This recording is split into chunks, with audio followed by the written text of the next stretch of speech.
Hey there, I'm Haley Gray, and I hope that you are having an awesome week. We're going to be talking a little bit about community and the power of community in life and business, and part of why I think it is so important. I founded Women's Entrepreneur Network in 2016, 2015, somewhere in there, and it has grown to 75,000 members. And a lot of people think that that is kind of like my definition of community. And to some extent, yes, it is. But to me, community is a really, really important thing in our businesses when we are trying to succeed. And part of the reason I am a huge fan is my own personal journey within a community. See, I left my corporate job in 2013 and started my online group. And I started making online friends. And I also started doing local networking, doing all this stuff in my area, doing, building connections, doing all the things. In December of 2015, my daughter fell off of a horse and sustained a traumatic brain injury and had a major psychotic break kind of all at the same time.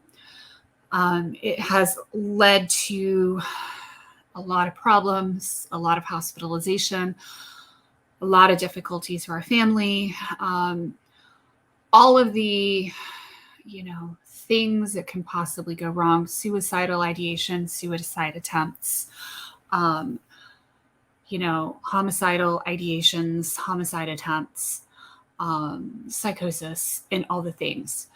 And I have 4 kids, and I was trying to run a business while managing my daughter's care and dozens and dozens and dozens of hospitalizations because I was just struggling to keep everybody alive.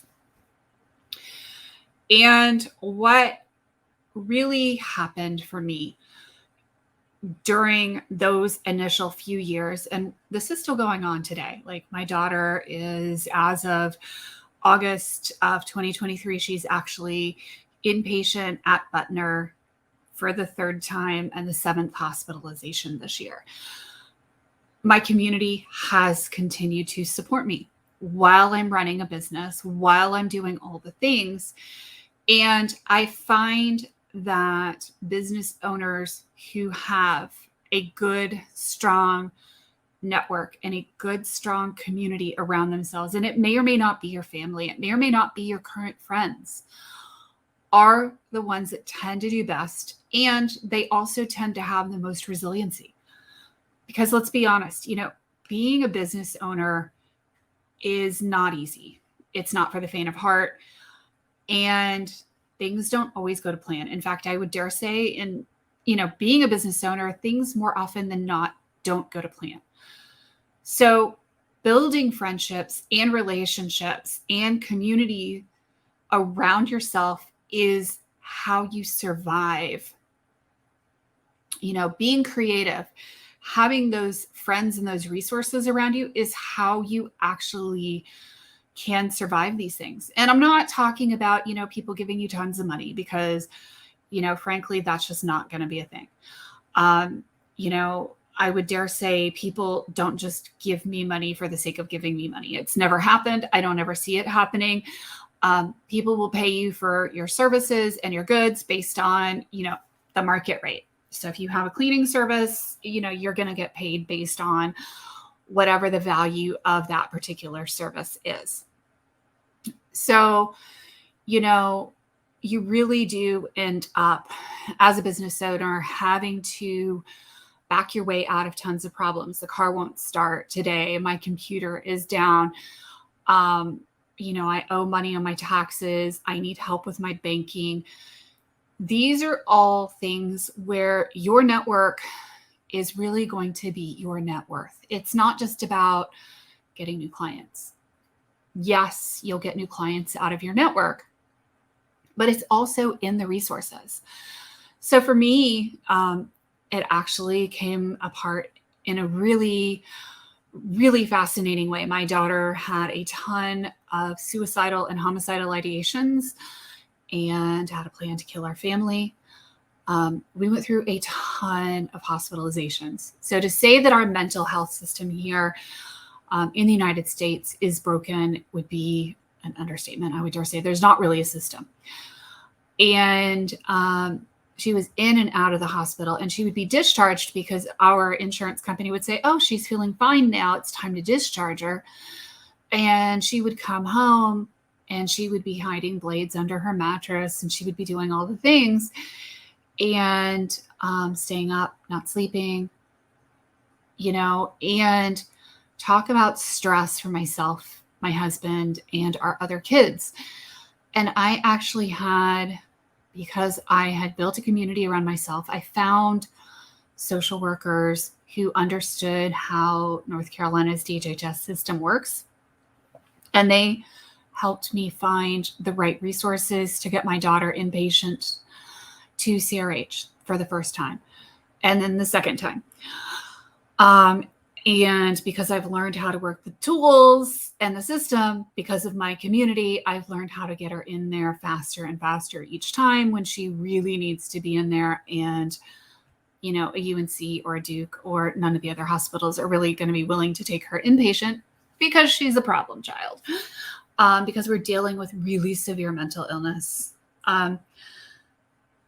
While I'm doing that, I had a friend who walked me through, who volunteered and taught me how to get legal guardianship.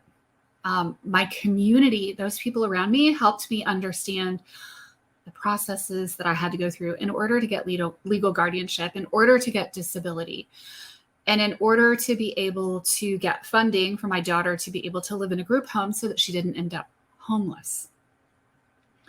So did I get clients from my community? Yes, I've gotten clients from my community because I've built really rock solid relationships with people, really rock solid friendships.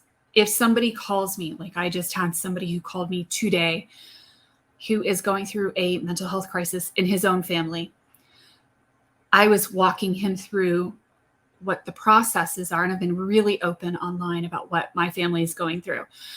And I've been walking him through how you work your way through the mental health system. I've had tons of people who reach out to me on the down low, and you would never suspect that they are having a major mental health crisis in their families. I've been able to pay it forward to other people in the community. I've been able to help nonprofits. I've been able to help all kinds of different people with a variety of different things, not just with marketing and social media and ads and all the things that I do in my business, but I've been able to really help people at a human level, just as other humans have helped me that have stepped in and made sure that I had what I needed when I needed it. And I'm not talking, like, seriously, y'all, I'm not talking about people just randomly handing me thousands of dollars. That's never been a thing for me. Getting bank funding has never been a thing. I went through bankruptcy as a result of all the crap that happened with my daughter's health. So getting credit, yeah, that's not going to happen. So I drove for Uber. I had people who, we were Uber buddies. I had friends who, we shared resources, we shared tips, all the things to help each other succeed, putting on our own oxygen masks first, but sharing tips and tricks for success in life and in business. I've met other friends who were social media managers who, yes, were driving Uber at the same time I was. And we shared tips and tricks for success and how we're succeeding or not succeeding or finding clients or not finding clients, out here in the community. So build your network, build your community. It's real. Make friends at church. Make friends that you never thought you might even talk to. The more connections you build, the more people you reach out to in the community, the more resources you find. It's not just about dollars in the pocket, although it does lead to dollars in the pocket. Find those free trainings at Wake Tech or Durham Tech or wherever you are, and really focus on building your network and your people around you, because I'm here to tell you that that network, that community around me, literally, no joke, saved my life. They saved my family's life. They've referred business to me. They've introduced me into different places, and they have helped my business grow in ways that I would have never thought possible. It's not about being salesy. It's not about being spammy. It's about being a genuine, caring, real human being. And it's about sitting down with somebody and saying, you know what? I get that the current situation that you're in with your family member really sucks. I get it. It is being a human to my clients and caring deeply about my clients and checking in on them when I think that they're having a rough day or a rough week or a rough month, and saying, hey, I'm just thinking about you. And if there's anything I can do, let me know. Maybe I can do this for you that might help you out just a little bit. And by doing those things, it has helped me build a cadre of raving fans and a community that has sustained me, that has helped grow my business, that has saved my family's life and done all the things. So when I talk about communities, I'm not just talking about big, flashy networking groups. I'm talking about real, honest to God relationships and rolling up your sleeves and doing the needful, and, honestly, helping somebody build a deck or showing up and helping them clean a bathroom if that's what they need right now. Do the needful, help somebody else succeed. And you know what? Learn to give. Givers gain. It's an amazing thing. Build your community. And, we can all help each other. So I hope that this helps. I'm Haley Gray. I'm the founder of the Women's Entrepreneur Network. I'd love to have you guys come and join me, where we do provide a ton of free resources. And we have a free YouTube channel where you can go and get hours and hours and hours. We have like 600 or 700 videos up there right now. Hope you have an awesome weekend. Blessings.